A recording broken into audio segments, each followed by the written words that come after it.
Això que s'anomena i que jo anomeno paisatge existeix únicament a les costes del mar Mediterrani, i allà on aquest paisatge és millor, més bell, excel·lent i intel·ligent és precisament pels voltants de Cadaqués, que per gran fortuna meva, sóc el primer de reconèixer-ho, és precisament el punt on Salvador Dalí, des dels primers dies de la seva infantesa, havia de passar periòdicament i successiva els seus cursos estètics de tots els seus estius. Un temps, un lloc, una gent. Les primeres obres de Dalí s'inspiren en la seva terra. El mar, les roques, la llum i les oliveres omplen les seves teles. I quan necessita models, recorre a la família.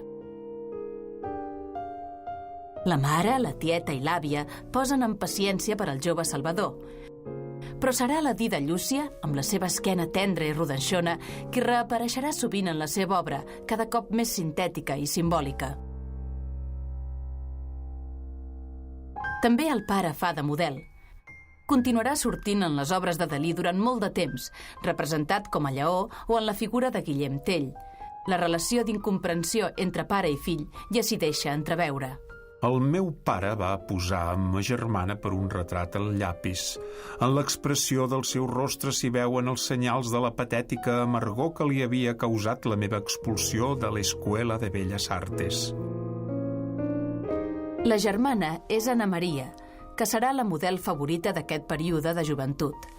La pintarà de moltes formes diferents, especialment d'esquena, destacant-ne les formes arrodonides o els rulls dels seus cabells. Durant la seva joventut, Dalí experimenta amb tots els estils. L'influeixen els pintors que té més propers, com l'impressionista Pichot, els noucentistes catalans o Miró, però també els moviments europeus. L'impressionisme.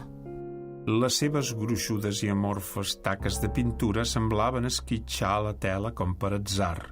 Tanmateix, en mirar-les des d'una certa distància i fent l'ullet, succeïa de sobte aquell incomprensible miracle de la visió, en virtut del qual aquella mescladissa musicalment acolorida apareixia organitzada, transformada en pura realitat. El puntillisme. Les pintures que més em meravellaven eren les més recents, on l'impressionisme, deliqüescent, acabava en certes teles adoptant francament, de manera quasi uniforme, la fórmula puntillista. O el cubisme. Les meves primeres pintures cubistes estaven directament i intencionadament influïdes per Juan Gris. Eren quasi monocromes, com a reacció contra els meus anteriors períodes colorista i impressionista. Els únics colors de la meva paleta eren blanc, negre, siena i verd oliva. Sense oblidar els clàssics com Rafael, que l'obsessiona. M'havia deixat créixer els cabells i els portava llargs com els d'una nena.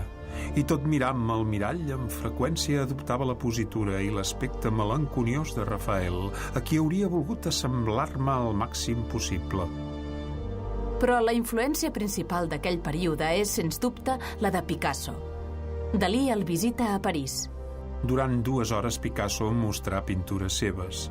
A cada nova tela em llançava una mirada plena de vivacitat i d'una intel·ligència tan violenta que em feia tremolar. Vaig sortir d'allà sense que cap dels dos hagués fet el més mínim comentari. A la fi, en el replà de l'escala, disposat jo a marxar, intercanviàrem una mirada que volia dir exactament: «Veu la idea? La veig!» Dalí cercava el seu propi estil i els companys de la Residencia de Estudiantes el van ajudar a trobar-lo. D'entre ells destaquen Luis Buñuel, amb qui faria 2 pel·lícules de cinema, i Federico García Lorca. La personalitat de Federico García Lorca em produí una tremenda impressió. El fenomen poètic en la seva totalitat i en carn viva va sorgir sobtadament al meu davant, fet carn i ossos. Van establir un vocabulari propi que reflectia el seu rebuig a l'estètica romàntica i sentimental. Els pintors i escriptors que la seguien els van anomenar putrefactes. Per oposició a tota la seva poesia antiquada i subjectiva, va néixer una nova estètica de l'objectivitat, que Dalí va definir en el seu article Sant Sebastià. Com més observava la figura de Sant Sebastià, més curiosa em semblava. No obstant, tenia la idea de conèixer-la de tota la vida, i l'escèptica llum del matí em revelava els seus més petits detalls amb tanta claredat i puresa que no era possible la meva turbació. L'olor de Sant Sebastià era un pur pretext per a una estètica de l'objectivitat. Als ases, ocells i peixos putrefactes es van afegir estranys aparells i cossos seccionats. Haurem de recordar que la vida de les criatures que poblen la superfície de teles i el món de la poesia obeeixen i tenen condicions de vida ben diferents de les criatures que poblen la superfície de la terra? Que una figura decapitada en el món plàstic o de la poesia no és pas una figura sense cap? Després d'això podríem afegir que una figura sense cap és la més apta per entrecreuar-se amb els ocells podrits i els ases podrits, i que les flors són intensament poètiques precisament perquè s'assemblen als ases podrits. Enmig dels models enigmàtics de l'estètica de l'objectivitat, Dalí havia trobat el seu camí personal.